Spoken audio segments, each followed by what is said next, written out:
నామము మహిమపరచబడునుగాక. ఈ మధ్యాహ్న కాల సమయంలో మనకు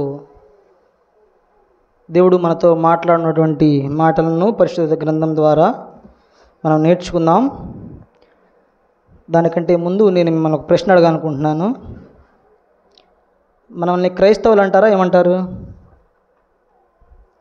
మనల్ని క్రైస్తవులు అంటారా, ఇంకేమైనా అంటారా? చెప్పండి. దాని మీదే మన వాక్య ధ్యానం ఈరోజు. క్రైస్తవులమే కదా? Very good. క్రైస్తవులని పరిశుద్ధ గ్రంథం ఇక్కడ రాయబడి ఉందా? రాయబడలేదా? రాయబడి ఉందా లేదా? రాయబడి ఉంది. మనల్ని క్రైస్తవులని పరిశుద్ధ గ్రంథంలో రాయబడి ఉంది. అయితే ఎవరినందా ఆ మాట? ఒక మనిషిని అందా, సంఘాన్ని అందా? చూసుకుందాం. ఒక సంఘానికి ఆ పేరు పెట్టింది. అందులో ఉన్నవారు క్రైస్తవులు అనబడ్డారు. మొట్టమొదటగా క్రైస్తవ జనాంగం అనబడింది. ఒక సంఘంలో ఉన్న వారిని క్రైస్తవ జనాంగం అని అనబడింది. చూసుకుందాం మనం. అపోస్తుల కార్యముల గ్రంథం 11వ అధ్యాయము 19వ వచనం నుండి 30వ వచనం వరకు మనం ధ్యానం చేద్దాం. అందులో మూలవచనంగా ఒక వచనాన్ని నేను చదువుతాను. తదుపరి మిగతా వచనాలను మనం ధ్యానించుకుంటూ సాగుదాం. 26వ వచనాన్ని చదువుతున్నాను, మీరు శ్రద్ధగా ఆలకించండి. వారు కలిసి 1 సంవత్సరం అంతయు సంఘములో ఉండి బహుజనములకు వాక్యము బోధించిరి. మొట్టమొదట అంతియొకయలో శిష్యులను క్రైస్తవులు అనబడిరి.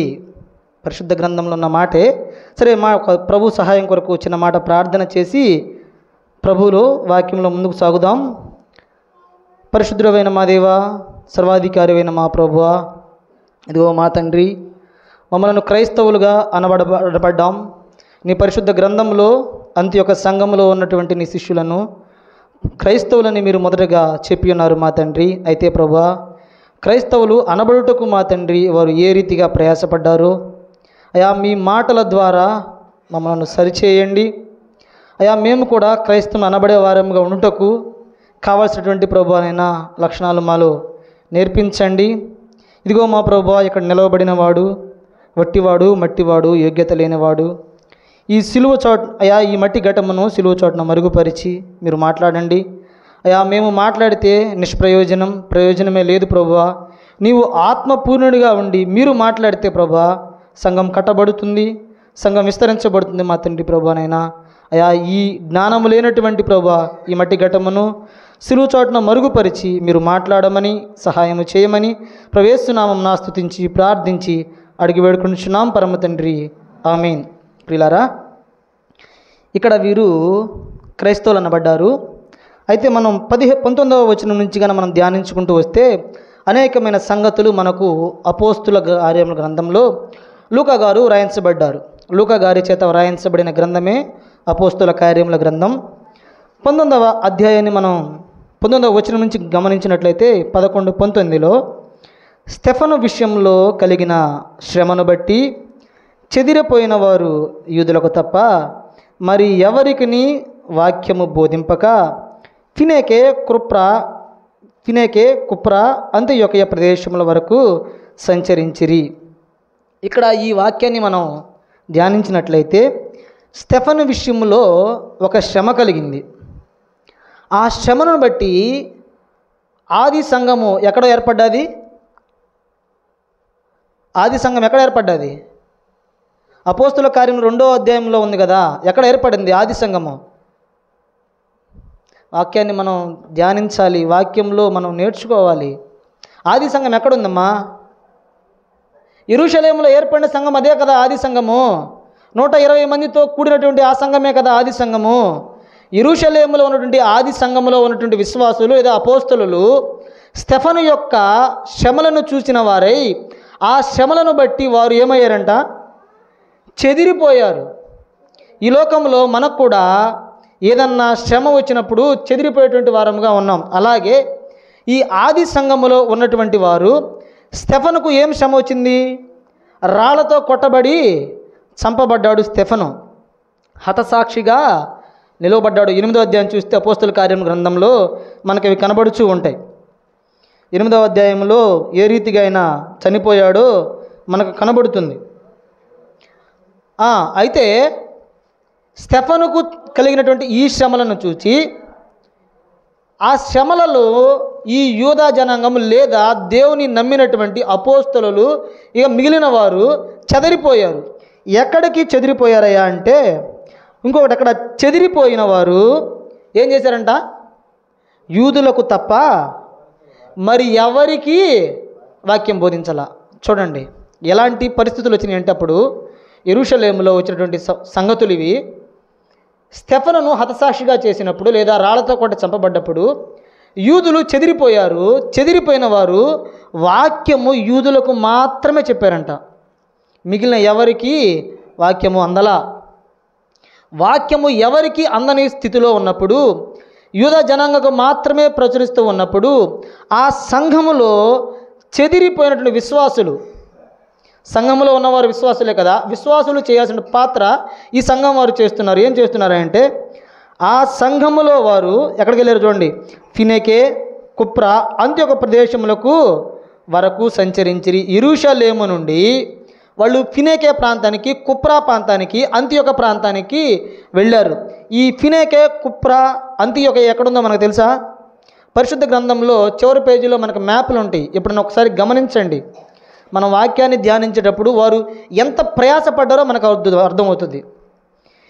ఇక్కడ ఏది యెరూషలేములో ఉన్నవారు ఫినేకు, కుప్రాకు, అంతియోకుకు వెళ్ళాలంటే 249వ పేజీలో ఉంటుంది. చూడండి మీరు ఎక్కడి నుంచి ఎక్కడ ప్రయాణించారో వారు ఆ రీతిగా ప్రయాణము చేసి అక్కడికి ఈ సువార్తను ఒక్కదాకా తీసుకెళ్ళగలిగారు. 249వ పేజీలో చివరిలో యెరూషలేము ఉంటే దానికి పైన ఏదో తూర్పు పైన ఫినేకే ఉంది, దానికి పైన సిరియా పైన అంతియోకయ ఉంది, ఇటు రైట్ సైడ్కి వస్తే సలామీ పక్కన కుప్రా ఉంది. ఇంతవరకు వారు విస్తరించారు ఆ యూదులు. ఆ సంఘంలో చెదిరిపోయినటువంటి యూదులు అంతవరకు విస్తరించారు. అయితే విస్తరించిన వారు ఏం చేస్తున్నారు చూడండి. 20వ వచనం, 11వ అధ్యాయం అపోస్తుల్లో 20వ వచనం చూసినట్లయితే, కుప్రీయులు కొందరు, కురేనీయులు కొందరును వారిలో ఉండిరి. వీరు అంతియోకయకు వచ్చి గ్రీసు దేశపు వారితో మాట్లాడుచు ప్రభు అయిన యేసును గూర్చిన సువార్త ప్రకటించిరి.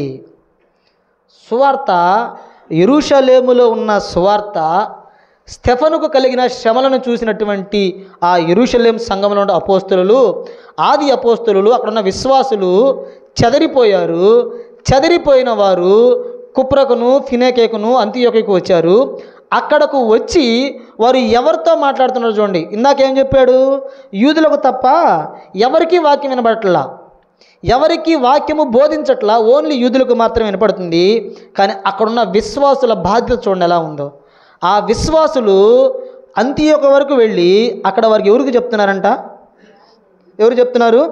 గ్రీసు దేశపు వారితో మాట్లాడుచు ప్రభువైన యేసును గురించిన సువార్త ప్రకటించారు. గ్రీసు దేశస్తులు అంటే ఎవరు?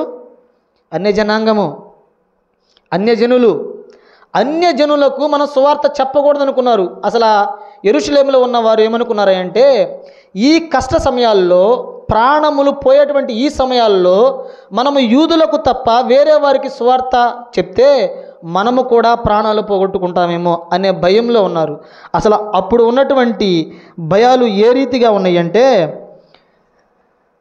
ఆ సంఘం యొక్క పరిస్థితి చూడండి. 8వ అధ్యాయంలో అపోస్తుల కార్యముల గ్రంథంలో 8వ అధ్యాయం 3వ వచనంలో చూసినట్లయితే, 8వ అధ్యాయం 3వ వచనం చూసినట్లయితే, సౌలైతే ఇంటింటా వచ్చి పురుషులను స్త్రీలను ఈడ్చుకొని పోయి చెరసాల్లో వేయించి సంఘమును పాడు చేస్తున్నాడు. సంఘమును పాడు చేసే దినాలు, విశ్వాసులను ఈడ్చుకొని పోయే దినాలు, అంత భయంకరమైన దినాలలో వారు అనుకున్నారు ఆది అపోస్తులు, మనము అన్యజనులకు సువార్త చెప్పకూడదు, యూదులకు మాత్రమే సువార్త చెప్దాం, ముందుగా మన ప్రాణాలు దక్కించుకుంటే సువార్త తర్వాత వినిపించవచ్చు అనేటువంటి ఆలోచనలో వారు ఉంటే, ఈ బోధ విన్నటువంటి ఏది ప్రారంభ సంఘములో, ఆ సంఘంలో ఉన్నటువంటి ఆ విశ్వాసులు ఏం చేస్తున్నారంటే అంతియోకయకి వెళ్ళారు.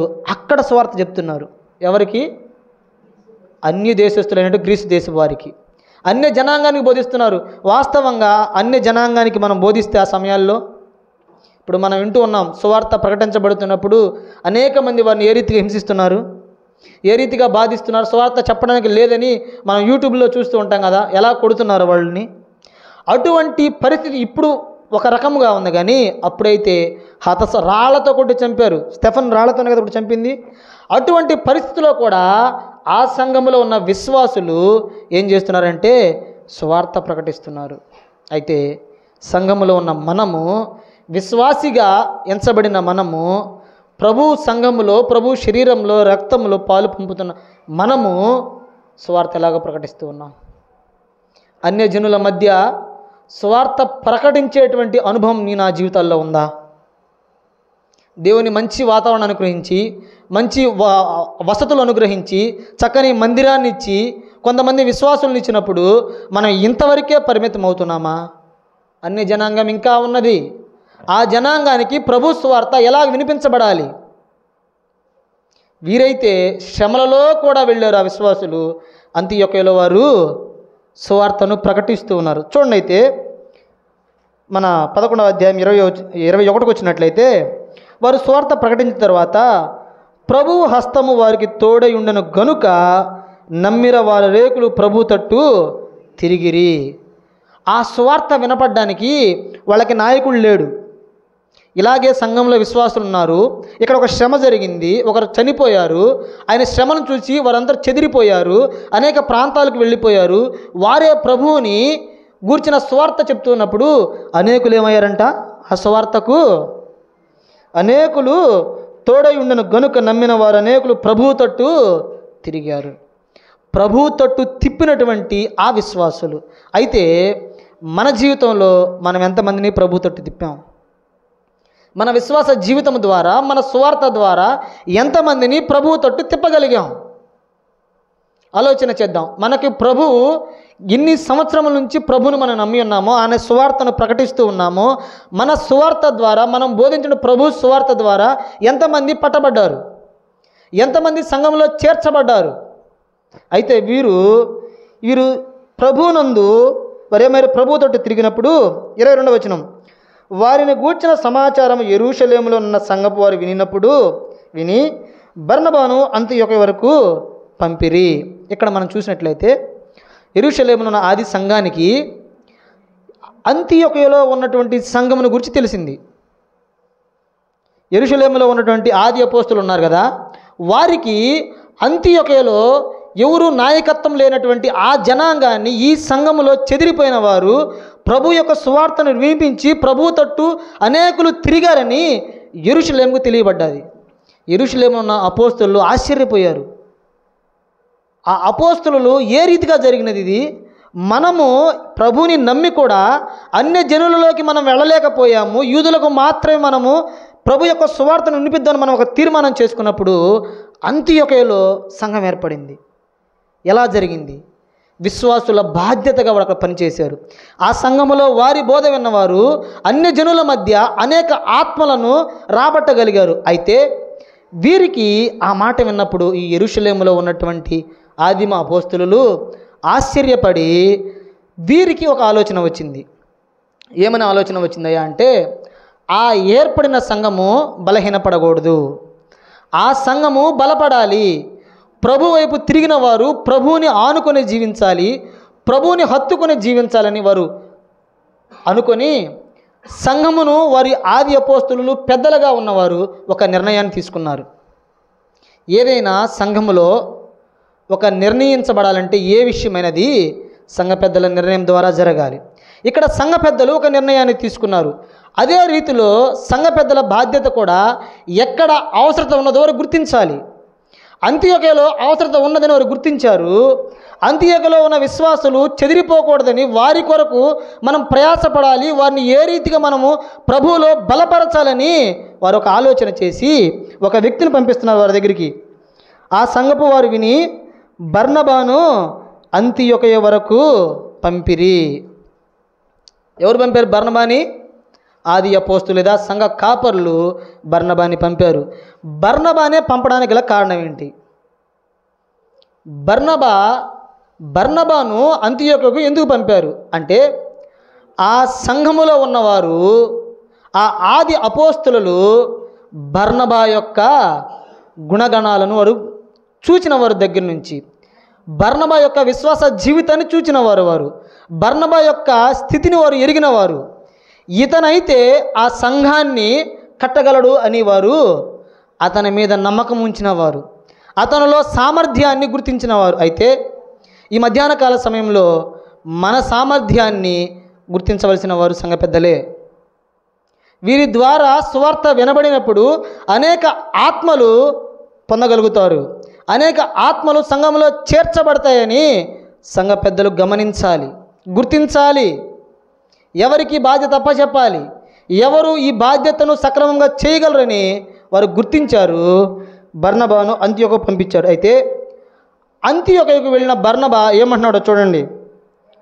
అతడు వచ్చి దేవుని కృపను చూచి సంతోషించి ప్రభువుని స్థిర హృదయంతో హత్తుకొనవలనని అందరినీ హెచ్చరించను. ఇక్కడ మీరు ఒక మాట గమనించినట్లయితే, ఇక్కడ నుండి మనం వేరే ప్రాంతానికి వెళ్ళినప్పుడు అక్కడ ఏం చూస్తాం?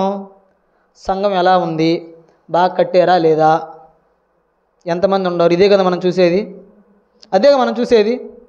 కానీ ఇక్కడ బర్నబా అక్కడికి వెళ్ళగానే ఏం చూశాడంటే ప్రభు యొక్క కృపను చూశాడు. మన జీవితాల్లో కూడా ప్రభు యొక్క కృపను చూసేటువంటి స్థాయిలోకి మనం వెళ్ళాలి, ఆ స్థితిలోనికి వెళ్ళాలి.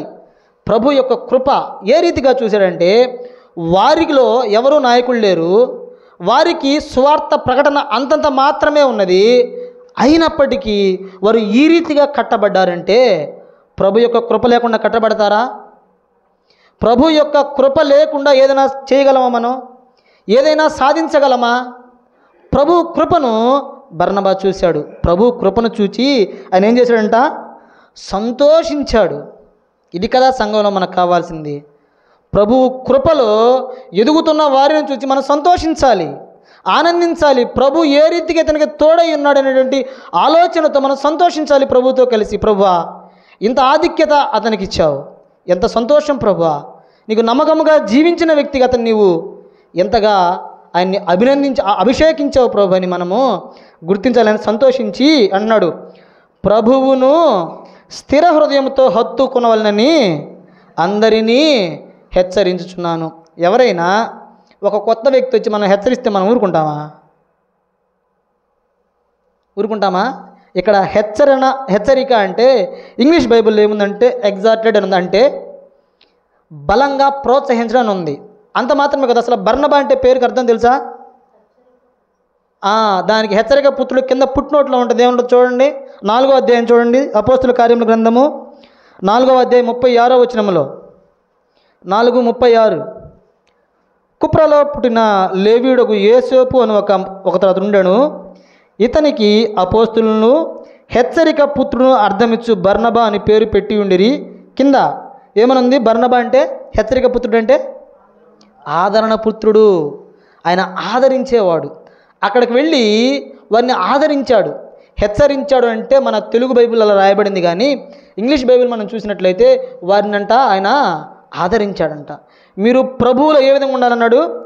ప్రభువును స్థిర హృదయముతో హత్తుకొనవలనని అందరినీ ఆదరించాడు. ఈ రీతిగా మనం మాట్లాడుకుంటే అందరినీ ఆయన స్థిర హృదయంతో ప్రభువుని హత్తుకొనండి, ప్రభువుని హత్తుకొని జీవించమని ఆయన వారిని ఆదరించాడు. అయితే ఈ ఆదిమ సంఘము వారు బర్నబాను అక్కడ పంపడానికి గల కారణాలు ఏంటంటే ఇక్కడ చెప్తున్నాడు చూడండి, 24వ వచనంలో. ఇక్కడ బర్నబా గురించి మనం కొన్ని మాటలు ధ్యానం చేద్దాం.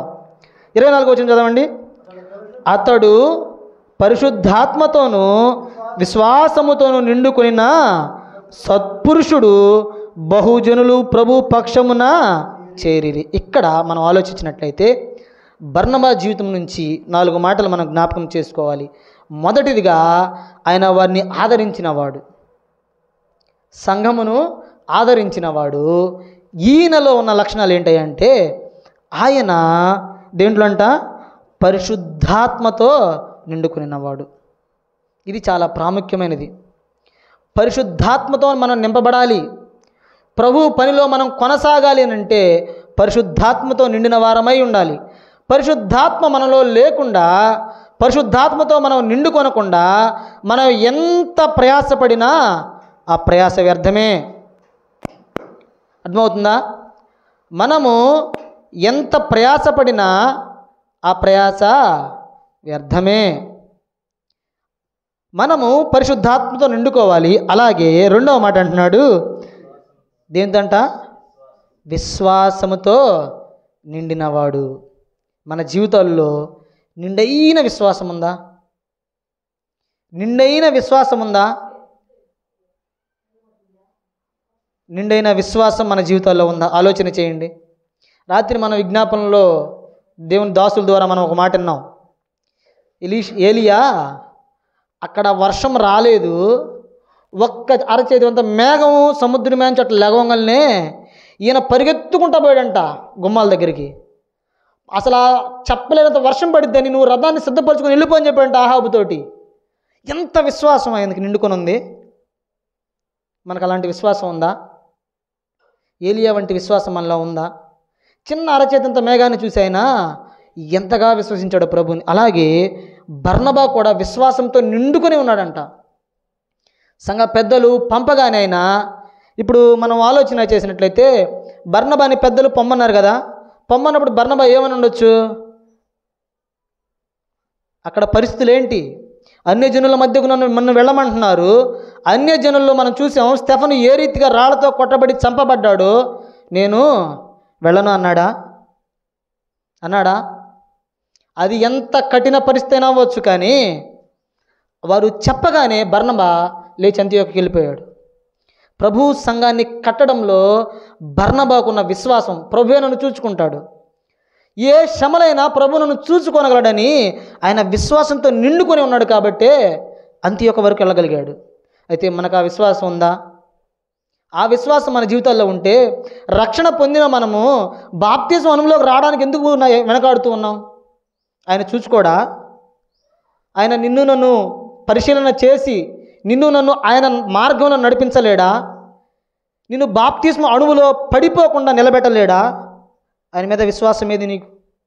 విశ్వాసంలో ఎప్పుడు నిండుకొని ఉంటావు? విశ్వాసంతో నిండుకున్న జీవితం ఎప్పుడు వస్తుంది నీకు నాకు? అయితే విశ్వాసంతో నిండినవాడు బర్నబా. అలాగే మూడవ మాట, అతడు ఎవరంట? సత్పురుషుడు, సత్యము నెరిగినవాడు. ఆయనలో ఎటువంటి అబద్ధమునకు స్థానం లేదు. సత్పురుషుడు, సత్యమును బోధించేవాడు, సత్యముగా జీవించినవాడు. వారందరి మధ్యలో, ఆది అపోస్తులలో ఉన్నటువంటి వారందరి మధ్యలో ఈయన కనపడ్డాడు, బర్నబా కనపడ్డాడు.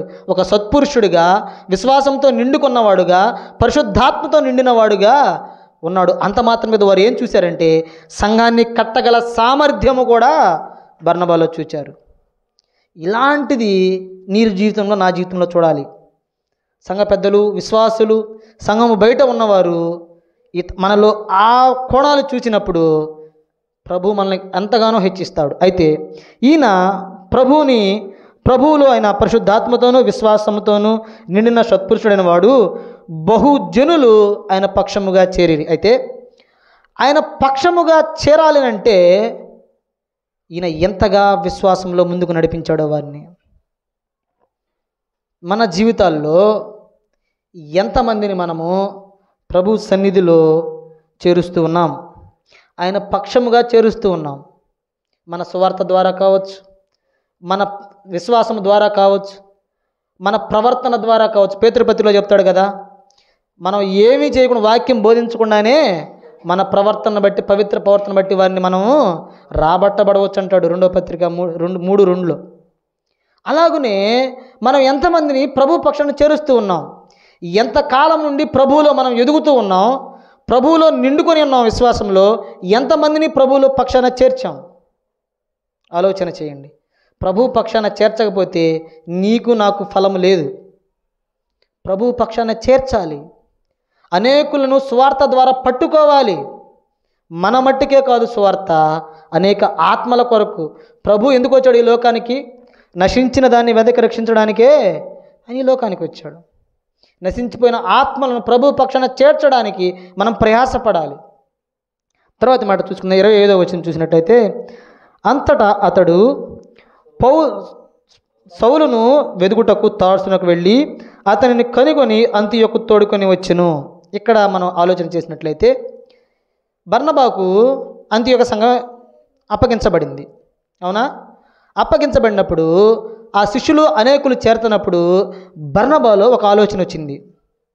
బర్నబా ఏమనుకున్నాడంటే, అనేకులు ప్రభు పక్షాన చేరుతున్నారు కాబట్టి ఈ సంఘమునకు ఇంకా వాక్యము విరివిగా వినపడాలి, నాకు అప్పగించారు కదా, నేనే మొత్తం అనుకోలేఆయన, అంతా నేనే చేయాలనుకోలేదు, వన్ మ్యాన్ షో నేను చేయాలనుకోలేదు. కానీ ఆయన ఏమనుకున్నాడంటే, సంఘంలో చేర్చబడిన వారిని ఇంకా విశ్వాసంలో బలపరచాలని సౌలు దగ్గరికి వెళ్ళాడు. సౌలు దగ్గరికి, అసలు సౌలు ఎక్కడున్నాడు? సౌలు ఎందుకు తార్సులో ఉండాల్సి వచ్చింది? చూసినట్లయితే మనము 9వ అధ్యాయము మొదటి 2 వచనాల్లో, ఓకే, సౌలు పౌలు శిష్యులు బెదిరిస్తూ ఉన్నాడు. అది తర్వాత ముందుకెళ్తే సౌలు 20, 21, 23లో ఉంటుంది. 29, 20, 21, 23లో చూసినట్లయితే, వెంటనే సమాజమందు యేసు దేవుని కుమారుని గురించి ఆయన ప్రకటించు వచ్చెను. వినిన వారందరూ విభ్రాంతి పొంది, యెరూషలేములో ఈ నామం బట్టి ప్రార్థన చేయవని నాశనం చేసిన వాడు కాడా. సౌలు గురించి మాట్లాడుతాను వినండి. సౌలు అంతకుముందు వాళ్ళందరినీ ఈడ్చుకొని వచ్చి చంపేసిన వాడుగా కనబడ్డాడు. తర్వాత పౌలుని దేవుడు దర్శించి, సౌలా సౌలా అనే నేల హింసించున్నప్పుడు సౌలు యొక్క కనులకు పొరలొచ్చి అనన్య అనేటువంటి ప్రవక్త ద్వారా కనుల పొరలు తీర్చబడినప్పుడు ఆయన ప్రభువుని నమ్మాడు. ప్రభువుని నమ్మి ప్రభువు కొరకు వచ్చినప్పుడు యెరూషలేములో ఉన్నవారు ఎవ్వరూ నమ్మలా. సౌలుని ఏమనుకున్నాడంటే, వీడు మరొక వేషం వేసుకొచ్చుకున్నాడు రా, వీడు ఈ రీతిగా మనకు చెప్పి మనల్ని చంపాలని ఆలోచన చేశారు. అందుకనే ఆయన సంఘంలోనికి వస్తున్నప్పుడు ఆయన ఎవరు అంగీకరించాల. అందుకే ఆయన అనుకున్నారు, ఆయన ఏం చేయాలనుకున్నారంటే, చూడండి 23వ వచనంలో, అనేక దినములు గడిచిన పిమ్మట యూదులు అతనిని చంపనాలోచించారు. ఆయన్ని చంపాలనుకున్నారు. ఈయన క్రైస్తవులు అనబడిన వారందరినీ, దేవుని నమ్మిన వారందరినీ ఈడ్చుకొచ్చి ఆయన చంపుతూ ఉన్నాడు, అది కత్తితో వధిస్తూ ఉన్నాడు కదా. అటువంటి వ్యక్తి దేవుడు దర్శనం గురించి అందరికీ తెలియదు, ప్రవక్తకు ఒక్కడికే తెలుసు. ఆయన కనుక్కున్న పొరలు తీర్చబడ్డాయి. ప్రభు దగ్గరికి వచ్చినప్పుడు వారందరూ ఆయన్ని నమ్మలా. ఈయన మొన్నటిదాకా ఇశ్రాయేల్ జనాంగాన్ని హింసించిన వాడు ఇతరు కాదా? 21వ వచనంలో అదే మాట అన్నాడు. వినిన వారందరూ విభ్రాంతి పొంది, యెరూషలేములో ఈ నామను బట్టి ప్రార్థన చేయవారిని నాశనం చేసిన వాడు ఈడే కదా, ఇతనే కదని అతను చంపాలనుకున్నప్పుడు, అప్పుడు ఈ బర్నబానే ఆయనను తార్సునకు పంపించాడు. మీరు చూసుకుంటూ వస్తే 30వ వచనంలో, సహోదరులు దీన్ని తెలుసుకొని అతన్ని కైసరుకు తోడుకొని వచ్చి తార్సునకు పంపిరి. పౌలును లేదా సౌలును తార్సునకు పంపించారు. ఇంకా సౌలుగానే ఉన్నాడు. అయితే ఈ బర్నబా, ఈయనకు ఒక ఆలోచన వచ్చింది. ఈ సంఘము కట్టబడుతుంది, సంఘము అభివృద్ధి చెందుతుంది, నూతన ఆత్మలు చేర్చబడుతున్నాయి. అయితే మనము ఈ సంఘమును, ఈ పరిచర్య కొనసాగింపు కావాలంటే మనకి ఒక మంచి దాసుడు ఉన్నాడు, అతన్ని తోడుకొని వద్దాం, అతన్ని తీసుకొని వద్దామని ఆయన సౌలు దగ్గరికి వెళ్ళిపోయాడు. ఆ సంఘమును అక్కడ ఉన్న వారికి అప్పగించి సౌలు దగ్గరికి వెళ్ళాడు. 25వ వచనంలో, అంతరతడు సౌలును వెతుకుటకు తార్సునకు వెళ్ళి అతనిని కనుగొని అంతియొక తోడుకొని వచ్చెను. తార్సుకు వెళ్ళాడు. ఈయన తార్సుకు వెళ్ళి ఏమని అడుగుండవచ్చు? సౌలుని ఎందుకు, సౌలుని చంపాలనుకుంటున్నారు కదా వీరు యూదులు. అలాంటప్పుడు సౌలు అందరికి కనబడతా ఉంటాడా? లేదు లేదు, సౌలు ఒక దాగుకొని ఉన్నవాడిగా ఉన్నాడు అక్కడ. అయితే ఆ సౌలుని కనుగొనటానికి ఈ బర్నబా వెళ్ళాడు. బర్నబా వెళ్ళి ఆ యొక్క తార్సులో ఆయన కొరకు వెతికిన తరువాత ఒక దినాన సౌలు కనపడ్డప్పుడు సౌలుతో మాట్లాడుతూ ఉన్నాడు. సౌలుని వెతుకుటకు తార్సున వెళ్ళి అతన్ని కనుగొని అంతియొక తోడుకొని వచ్చాడు. ఆయన తీసుకొని వచ్చినప్పుడు ఈయన మాటలు నమ్ముంటారా? సౌలు నమ్ముంటాడా? మీరు అదే ఇందాక మనం చదువుకున్న దాంట్లో 9వ అధ్యాయం మీరు చూసినట్లయితే 26 నుంచి 30 దాకా చదివినట్లయితే, బర్నబా సౌలు గురించి అక్కడ ఉన్న వారికి చెప్పినప్పుడు కూడా నమ్మలా. అయినా మేము చంపాలన్నారు. కానీ ఈయన ఏం చేశాడు? ఆయన కిటికీలో గుండా దింపి తార్సునకు పంపించాడు. అయితే మళ్ళీ ఈ బర్నబానే సౌలు దగ్గరికి వెళ్ళి, సౌలా, ఈ రీతిగా అంతియోకలో ఒక సంఘం ఏర్పడింది, ఆ సంఘాన్ని నేను ఒక్కడనే నడిపిస్తున్నాను, నాకు సహకారిగా నువ్వు రా అన్నప్పుడు సౌలు ఏం చేయాలి? నిరాకరించి ఉండాలి కదా. అసలు ఆ సౌలు జీవితాన్ని, పౌలుగా మారిన జీవితాన్ని మనం గమనించినట్లయితే, వారు చంపాలనుకున్నప్పుడు ఈయన ఎక్కడికి వెళ్ళిపోయాడు? తార్సునకు వెళ్ళిపోయాడు కదా. అదే పౌలు పత్రికలు ఏమంటాడు? బ్రతుకుట క్రీస్తు, చావైతే నాకు లాభం. ఎంత మార్పు సౌలులో! సౌలుగా ఉన్నప్పుడు దేవునిలో ఆయన కళ్ళు పొరలపు విప్పినప్పుడు ఆయన దేవుని నమ్మి కూడా ఆయన మీద విశ్వాసం ఉంచలేకపోయాడు. వారు చంపుతాననగానే భయపడి తార్సునకు వెళ్ళిపోయిన వాడు ఇప్పుడు దేవునిలో బలపడి తార్సు నుండి ఈ యొక్క బర్నబాతోటి అంతియొక్కకు వచ్చాడు. అంతియొక్కకు ఆడకు వచ్చిన ఒక మాట చూడేమన్నాడు? అంతియొక్కకు తోడుకొని వచ్చాడంట. మనం దేన్ని తోలుకొని వస్తాం? తోడుకొని రావట అంటే మనం దేటికి ఉపయోగిస్తాం మాట? పశువులకు ఉపయోగిస్తాం. బర్నబా జీవితాన్ని చూడండి. ఒక సేవా పరిచర్యలో పడిపోయినటువంటి లేదా ప్రభువుకి దూరంగా ఉన్నటువంటి సౌలును, యెరూషలేములో ఉన్న సౌలు తార్సునకు వెళ్ళిపోతే ఆయన్ని మరలా ప్రభు దగ్గరికి తీసుకురావడానికి, దూరస్తుడైన సౌలును ప్రభు దగ్గరికి తీసుకురావడానికి బర్నబా ప్రయాస చూడండి. బర్నబా తార్సునకు వెళ్ళాడు, అతన్ని కనుగొన్నాడు, కనుగొని ఆయన్ని తోడుకొని వస్తున్నాడు. ఆయనతో ఏం మాటలు చెప్పినాడు ఇక్కడ పరిశుద్ధాత్ముడు రాయించబడలేదు, కానీ ఆయన్ని ఎంతగా ఒప్పించి ఉంటాడో. సౌలా సౌలా, అలాగున కాదు, ఇక్కడ విశ్వాసులు ఉన్నారు, నువ్వు రావాల్సిందే అని ఎంత ప్రయాసపడి ఉంటాడు, ఎంత ప్రాధేయపడి ఉంటాడు. నశించిన దూరమైన ఆత్మ కొరకు బర్నబా ఏ రీతిగా ప్రయాసపడ్డాడో అటువంటి ప్రయాస మనలో ఉందా? ఆలోచన చేయండి. అంతటి ప్రయాస మనం చేయగలమా? ఒక విశ్వాసి పడిపోయినప్పుడు లేదా ప్రభుకు దూరమైనప్పుడు మన ప్రయాస ఎలా ఉంది? బర్నబా వంటి ప్రయాస కలాలి. బర్నబా పరిశుద్ధాత్మతో నిండుకున్నవాడు, విశ్వాసంతో నిండినవాడు, సత్పురుషుడు, ఆదరించినవాడు, పడిపోయిన ఆత్మను తిరిగి పట్టుకున్నవాడు. అంత మాత్రమే కదా, ఆయన్ని తోడుకుని వచ్చి ఏం చేస్తున్నాడు? 26వ వచనం. వారు కలిసి 1 సంవత్సరము అంతయు సంఘములో ఉండి బహుజనులకు వాక్యము బోధించిరి. వారు ఎలా ఉండాలంట? కలిసి ఉన్నారు. వారిలో భేదాలు రాలా, భిన్నాభిప్రాయాలు రాలా. వారు ఇరువురు 1 సంవత్సరం బోధించారు. బోధించి ఏం చేశారంట? బహుజనములకు వాక్యము బోధించిరి. మొట్టమొదట అంతియొకలో శిష్యులను, అబ్బా ఎంత మంచి మాట, క్రైస్తవులు అనబడ్డారు. క్రైస్తవులు అనబడాలంటే వారికి పట్టిన సమయం ఎంత? 1 సంవత్సరమే. అంటే బర్నబా, సౌలు ఏ రీతిగా వారిని ప్రభువులో నడిపించారో చూడండి. ఈ మాట ప్రభు రేపు వచ్చినప్పుడు మన సంఘాన్ని కూడా క్రైస్తవ సంఘమా అనగలడా? విశ్వాసంలో బలపడ్డాం, విశ్వాసంలో బాప్తీసం తీసుకున్నాము, విశ్వాసం ద్వారా ఆయన బలలో చేయి వేస్తున్నాం, కానీ వారి వంటి విశ్వాసము.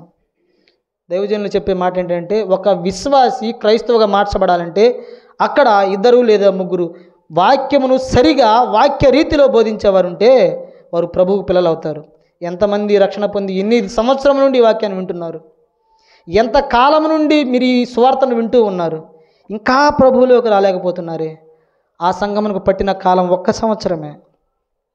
ఎందుకంటే వారు కలిసి ఉన్నారు, వారు మాదిరి చూపించారు సంఘానికి.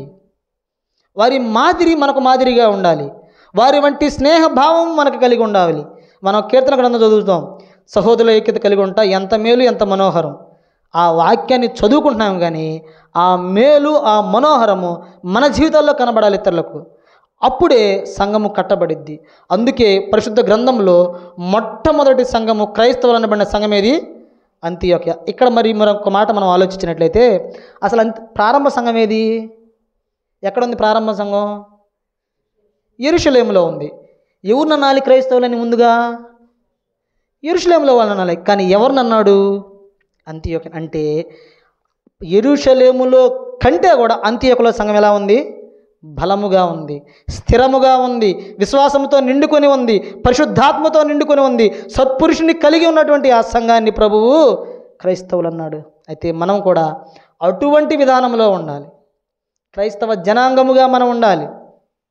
వారిలో ఉన్నటువంటి లక్షణాలు, బర్నబా ఏ రీతిగా సంఘము కొరకు ప్రయాసపడ్డాడో, ఒక విశ్వాసి అటువలే మనం కూడా ప్రయాసపడాలి సంఘం కొరకు. సంఘములో జరిగేటువంటి ప్రతి పనిలో మన బాధ్యత ఉండాలి. సంఘ పెద్దలైన వారు కూడా సంఘంలో ఎవరికి ఈ బాధ్యత అప్పగించాలో గుర్తించాలి. ఆనాడు బర్నబాను గురించి వారు ఆ ఆలోచన చేయకపోతే సంఘం కట్టబడేది కాదు. సంఘంలో ఉన్న సౌలు, క్షమించాలి, సంఘంలో ఉన్న బర్నబా సౌలు గురించి ఆ రీతిగా ఆలోచన చేయకపోతే ఈ రీతిగా కట్టబడేది కాదు. మరి ఇంకో మాట మనం చూస్తే మన పరిశుద్ధ గ్రంథంలో ఎక్కువగా బర్నబా పౌలు ఉందా, పౌలు బర్నబానుందా? బర్నబా పౌలా, పౌలు బర్నబానా? పౌలు బర్నబా. ముందున్నవాడు బర్నబా, సంఘాన్ని కట్టినవాడు బర్నబా, అనేకులు చేర్చినవాడు బర్నబా. కానీ పరిశుద్ధాత్మ దేవునిలోకి వచ్చినప్పుడు సౌలు ఏ రీతిగా బలపడి ఉంటే సౌలు బర్నబా కంటే ముందుగా సౌలు పేరు వ్రాయబడింది. అక్కడ వారి మధ్య ఎటువంటి వ్యత్యాసాలు లేవు, భేదాలు వారి మధ్యలో, ఇరువురు కలిసి పనిచేశారు. ఒకవేళ నాకంటే ముందుగా వెళ్తాడేమో సౌలని బర్నబా అనుకోలా, సౌలును ప్రోత్సహించాడు. మరొక లక్షణం ఏంటంటే మనం గమనిస్తే బర్నబాలో విశ్వాసులను ప్రోత్సహించిన వాడు బర్నబా. అర్థమవుతుందా? మనం కూడా విశ్వాసులను ప్రోత్సహించాలి, వారికి ఇచ్చిన పనిని ప్రోత్సహించాలి. ఆ పనిలో వారు శక్తి గలవారా లేదా మనం గ్రహించి వారిని ప్రోత్సహించాలి. ప్రతి పనిలో వారిని మనము ప్రోత్సహించేవారు. అలా ప్రోత్సహించినప్పుడు వారు ప్రభువులో ఎదగడానికి ఇంకా ప్రయాసపడతారు, ఒక్కొక్క మెట్టుగా వారు ఎదుగుతూ ఉంటారు. అటువంటి ప్రయాస మనము కూడా వారిలో గమనించాలి. అలాగా గమనించి వారిని మనం కనుక ప్రభు చెంతకు చేరిస్తే, తద్వారా బర్నబా ఒక పత్రిక కూడా రాలేదు, కానీ పౌలు ఎన్ని పత్రికలు రాశాడు? 14 రాశాడు. అప్పటికి ఈయన తీసుకొచ్చినప్పుడు ఆయన పేరేముందో చూడండి. బర్నబా తీసుకొచ్చినప్పుడు ఈయన పేరేముంది? సౌలే. ఇంకా పౌలుగా మార్చబడాలా, సౌలుగానే ఉన్నాడు. అప్పుడే బర్నబా సౌలును గుర్తించాడు. సౌలు విశ్వాసంలో ఎదగల శక్తి గలవాడు, ప్రభువు కొరకు నిలబడేవాడు, ప్రభువు కొరకు చావైతే ఇష్టపడేవాడు, ఇది నాకు లాభం అనేవాడు అని బర్నబా ఆలోచన చేశాడు. ఫస్ట్ చావుకు భయపడ్డ సౌలు పౌలుగా మారిన తరువాత ఆ చావు నాకు లాభం అంటున్నాడు. ఇలాంటి అనుభవాలు మన జీవితాల్లో కలిగి ఉండాలి. చివరికి వచ్చేద్దాం. 27వ వచనం చూసినట్లయితే, ఆ దినములందు ప్రవక్తలు యెరూషలేము నుండి అంతియోకు వచ్చిరి. ఇక్కడ చూడండి, ఇప్పుడు యెరూషలేములో ఉన్నారే సంఘము, యెరూషలేము సంఘంలో ఉన్నటువంటి అపోస్తులు ఉన్నారే, బర్నబాను పంపించారే, వారు మౌనంగా ఉన్నలా. సంఘ పెద్దలుగా ఉన్నవారు, సంఘ కాపరులుగా ఉన్న వాళ్ళు మౌనంగా ఉన్నలా. మనము బర్నబాకు ఒక సంఘాన్ని అప్పగించాం, వారు ఎలా ఉన్నారో వారిని చూడాలని వచ్చారు. వారి బాధ్యత చూడండి.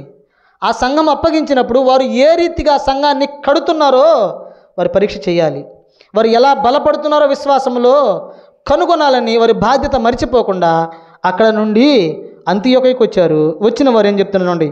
వచ్చిరి, వారిలో అగబు అని ఒకడు నిలువబడి భూలోకమంతటా గొప్ప కరువు రాబోతున్నదని ఆత్మ ద్వారా సూచించెను.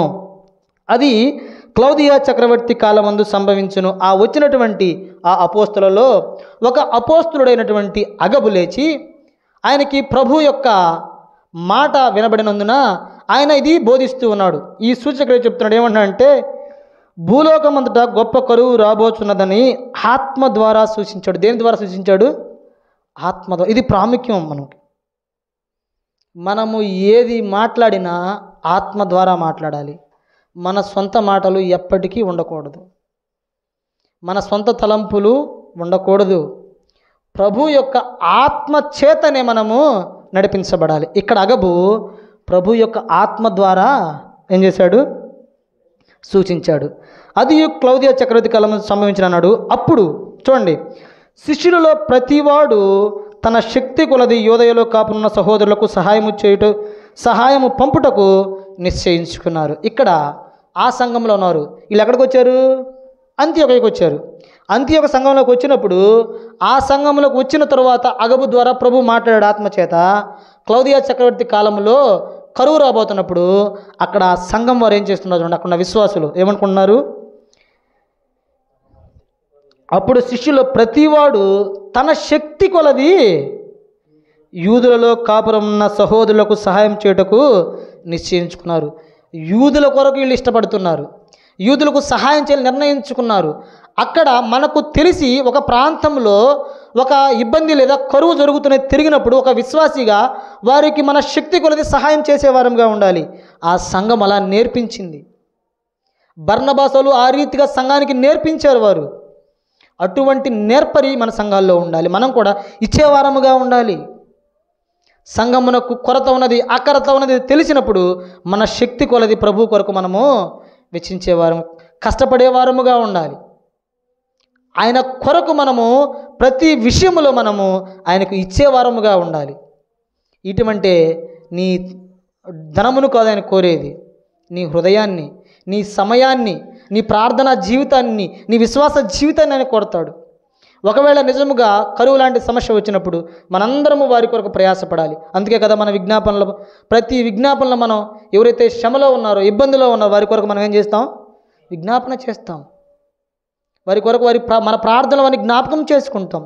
వారికి మనం శక్తి కొలది సహాయం చేయలేనప్పటికీ ప్రార్థన ద్వారా వారికి మనము మేలు కలుగు చేసేవారముగా ఉంటాం. అలాగునే ఈ సంఘం వారు వారికి సహాయం పంపాలని నిర్ణయించుకున్నారు. చివరి మాట, నిర్ణయించుకొని అలాగున చేసి బర్నబా, సౌలు అని వారి చేత పెద్దల యొద్దకు దానిని మళ్ళీ వారు గమనించారు. ఆ పెద్దలు అంత్యోక్యకు వచ్చారు కదా, వచ్చినప్పుడు అగబు చేత మాట్లాడించారు ప్రభువు. వారందరూ వారి శక్తి కొలది ఆ ధనాన్ని వెచ్చించినప్పుడు ఇది ఎవరి చేత పంపాలి? ఆ సంఘానికి యూదుల యొద్దకి ఎవరి ద్వారా పంపాలంటే వారికి మళ్ళీ ఇద్దరే కనబడ్డారు, బర్నబా, సౌలు. వారి జీవితం చూడండి ఎలా ఉందో, ఎంత అద్భుతమైన జీవితమో వారిది. అలాగున వారు జీవించారు. పెద్దల దగ్గర నుండి వారు ఆజ్ఞ తీసుకొని ఆ రీతిగా ముందుకు సాగారు. వారు చెప్పిన పనిని వారు ఆ రీతిగా చేస్తున్నవారుగా ఉన్నారు. సంఘ పెద్దలు కూడా వారిలో ఉన్నటువంటి విశ్వాసాన్ని కనుగొన్నారు, అవసరత కొలది వారు కనుగొన్నారు. ఇక్కడ మనము మన పాఠంలో కొన్ని మాటలు మనం జ్ఞాపకం చేసుకున్నట్లయితే, సంఘ పెద్దలనే వారి బాధ్యతలు ఎలాగ ఉండాలంటే ఈ రీతిగా వీరు ఉన్నట్లే ఉండాలి. ఎక్కడ అవసరమో, వాక్య పరిచర్య ఎక్కడ అవసరమో, ఎక్కడ కొరత ఉన్నదో, విశ్వాల్లో ఎవరు సమర్థులు, ఎవరి చేత సంఘం కట్టబడుతుంది, ఎవరికి వాక్యము అందటలేదు, ఎవరు పడిపోయిన వారు, ఎవరు స్థిరముగా లేరో వారిని మనము సంఘంలోనికి తీసుకొచ్చే వారముగా ఉండాలి. వారికి మనం పని అప్పగించే వారముగా ఉండాలి. విశ్వాసులైన వారు విశ్వాసములో బలపడాలి. ఇక్కడ విశ్వాసిగా ఉన్నటువంటి బర్నబా నుంచి మనం నేర్చుకోవాలంటే ఆయన పరిశుద్ధాత్మతో నిండినవాడు, ఆయన విశ్వాసంతో నిండినవాడు, ఆయన సత్పురుషుడు, ఆదరణ కలిగించినవాడు, సంఘమును బలపరిచినవాడు, శ్రమలు అనుభవించడానికి సిద్ధపడ్డవాడు, హెచ్చరించినవాడు, ప్రోత్సహించినవాడు, ప్రభు పక్షమున అనేకులను చేర్చినవాడు, సంఘము విస్తరించట్లో తన పాత్రను పోషించినవాడు, ప్రభువుకు దూరంగా ఉన్నవారిని వెతికి సంఘములో చేర్చినవాడు ఈ బర్నబా. అలాగునే మనం కూడా ప్రభు సన్నిధిలో, ప్రభు కొరకు, ప్రభు ఇచ్చిన ఈ కొద్ది సంఘము కొరకు మనం ఎంతగా ప్రయాసపడాలి. ఇటువంటి ప్రయాస నా జీవితాల్లో ఉండాలి. విశ్వాసులైతే చెదిరిపోయారు, కానీ సువార్త మాత్రం చెదిరిపోలా. అంతియోక్యలో విశ్వాసులు చెదిరిపోయారు, సువార్త ఆగలేదు. సువార్త అంతియోక్య వరకు వెళ్ళింది, కుప్రాలోనికి వెళ్ళింది, ఫినికేలోనికి వెళ్ళిపోయింది సువార్త. అక్కడ చెదిరిపోయిన విశ్వాసులే అక్కడ సువార్త ప్రారంభించి అనేకులను కట్టబడ్డారు. వారికి నాయకుడు లేరు, అయినప్పటికీ వారు చేర్చబడ్డారంటే వారి మీద ప్రభు కృప ఎంతగా ఉన్నదో. బర్నబా అక్కడికి వెళ్ళి వారిలో ఉన్న దేవుని కృపను చూశాడంట. నా జీవితంలో జరిగేటువంటి అద్భుత కార్యాలు ప్రభు కృపే. నీకు నాకు ఆయుష్ కలిగిందంటే అది ప్రభు కృపే. నిన్ను నన్ను సజీవుడిగా ఆయన సన్నిధిలో నిలవబెట్టాడంటే ఆయన కృపే. ఇంకా ఎంతకాలం ప్రభువుకు దూరంగా ఉంటావు? సంఘంలో చేర్చబడకుండా సంఘముకు దూరంగా ఏ రీతిగా ఉంటావు? వారికి సువార్త సరిగా అందిందో లేదో, కానీ వీరు వెళ్ళిన తర్వాత ఇంకా అనేకులు చేర్చబడ్డారు, వారు క్రైస్తవులు అనబడ్డారు. మనం ఎప్పుడు అనబడతాం క్రైస్తవులమని? మన జీవితాలను చూసి వీరు నిజముగా క్రైస్తవ సంఘం అని ఎప్పుడు అనగలదు? వారిలో విశ్వాసాన్ని చూశారు, వారు క్రైస్తవులు అనబడ్డారు. అలాగున మనము కూడా క్రైస్తవ జీవితంలో ముందుకు సాగాలి. మనం కూడా క్రైస్తవులు అనబడాలి, ప్రభువులో స్థిరపడాలి, పరిశుద్ధాత్మతో నిండుకోవాలి, విశ్వాసంతో నిండుకోవాలి. సత్పురుషుడు అంటే సత్ప్రవక్తన మనలో కనబడాలి. ఇతరులను మనం ప్రోత్సహించే వారముగా ఉండాలి. సంఘంలోనే ఆత్మను చేర్చే వారముగా ఉండాలి. సంఘ పెద్దలుగా ఉన్నారు వారి బాధ్యతను గుర్తెరగాలి. పడిపోయిన వారిని తీసుకొచ్చే విషయంలో, సంఘములో కార్యక్రమాల్లో తన బాధ్యతవంతో వారు చేసేవారుగా ఉండాలి. విశ్వాసులైన వారు కూడా మీ ప్రవర్తనను బట్టి అనేకులను ప్రభు వైపు తిప్పేవారిగా ఉండాలి. ఇటువంటి జీవితం మనలో ఉన్నప్పుడు మనము ప్రభువునకు ఇష్టమైన వారముగా జీవించగలుగుతాం. అందుకే అంటాడు, ఈ వీరు నాకు కుమారులు. గత వారం విన్నాం కదా, దేవుని కుమారులుగా అవ్వాలంటే మనం ఏం చేయాలి, దేనిలో స్థిరపడాలని గత వారం వాక్యం విన్నాం. ఆయన కుమారులుగా, ఆయన బిడ్డలుగా మనం ఎంచబడాలి అంటే ఈ జీవితాలు మనం ఉండాలి. సంఘాన్ని కట్టాలంటే ఈ యొక్క పరిస్థితులు మన మధ్య ఉండాలి. అటువంటి జీవితం కలిగిన వారమై ప్రభువులో ముందుకు సాగాలని ఈ కొద్ది మాటల ద్వారా ముగిస్తున్నాను. దేవుడు ఈ మాటలు దీవించునుగాక. చిన్న మాట ప్రార్థన చేద్దాం. తలలు వంచండి. ప్రియ ప్రభువా, మీ నామమునకు స్తోత్రాలు వందనాలు చెల్లిస్తున్నాం. ఇంతవరకు మా తండ్రి మీరు మా పక్షముగా ఉండి మాట్లాడినందుకై మీకు స్తోత్రాలు అయా. అనేకమైన సంగతులను మాకు బయలుపరిచారు, మీకు స్తోత్రాలు. ఇదిగో ప్రభువనైనా బర్నబావలే ప్రభువనైనా సంఘమును కట్టుటలో మా బాధ్యతను ఎరిగి మా తండ్రి ప్రభువా నీలో ముందుకు సాగుటకు అయా తండ్రి ప్రభువా పరిశుద్ధాత్మతో నిండుకుని ప్రభువా విశ్వాసంలో నిండుకునే వారమే, సత్ప్రవర్తన కలిగిన వారమే మా ప్రభువనైనా అనేక ఆత్మల కొరకు ప్రయాసపడే వారముగా, నీకు దూరంగా చెదిరిపోయిన ఆత్మలను రక్షించే వారం ఉంటకు మీ కృపా దీవెనలు మా మీద ఉంచమని, ఇంతవరకు శ్రద్ధతో విన్నటువంటి ప్రభా మా ప్రియులను దీవించి ఆశీర్వదించమని మా ప్రభా, విత్తబడిన వాక్యం మా తండ్రి మా హృదయాల్లో నూరంతలుగా ఫలించలాగున మీరు కృప చూపమని, అపవాది ఎత్తుకొని పోకుండా ప్రభా ఆ మాటల ద్వారా మేము బల పొందిన వారమై ప్రభానైనా అయా క్రైస్తవులను అనబడే వారముగా ఉంటకు మీరు కృప చూపుదురని ప్రభువును రక్షకుడైన యేసుక్రీస్తు నామమున స్తుతించి ప్రార్థించి అడిగి వేడుకొనుచున్నాం పరమ తండ్రి. ఆమేన్.